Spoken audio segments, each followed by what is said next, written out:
एक समय की बात है। एक राज्य था जहां एक सुंदर रानी रहती थी, जिसे सब रानी मीरा कहते थे। उसकी खूबसूरती और समझदारी का कोई जवाब नहीं था। लेकिन रानी के दिल में एक राज था। उसके बिस्तर के नीचे एक जदुई खजाना छुपा था। एक दिन एक गरीब नौजवान रावी राजा की तरफ से बिस्तर की सफाई करने का काम करने आया। जब उसने बिस्तर का ध्यान से ढक्कन उठाया तो उसने देखा कि वहां एक पुराना पत्रा है। उस पत्रे को खोलते ही उसमें एक पुरानी जादू की किताब मिली जो रानी मीरा के पुरखों की थी। किताब में लिखा था कि जो भी इस बिस्तर पर सोएगा उसकी हर इच्छा पूरी होगी। लेकिन साथ ही उसने कुछ नफरत भरी शर्तें भी थी। रवि ने सोचा कि अगर वो अपनी गरीबी से छुटकारा पा सकता है तो क्यों ना एक बार इस बिस्तर पर सोए।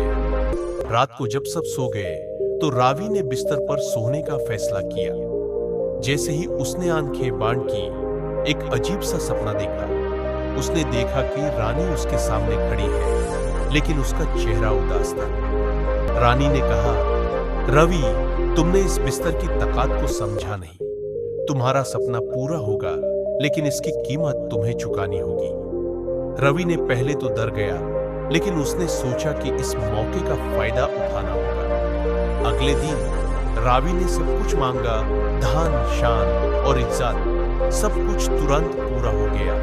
लेकिन कुछ ही दिनों बाद उसे एहसास हुआ कि उसकी इच्छाओं का सच्चे से कोई ताल्लुक नहीं था। लोग उसे सिर्फ इस्तेमाल कर रहे थे और उसे नफरत करने लगे। उसका दोस्ती और प्यार सब कुछ चला गया। एक रात उसने बिस्तर पर वापस जाकर रानी से संवाद किया। रानी ने कहा, तुमने मेरी शर्तें नहीं समझी।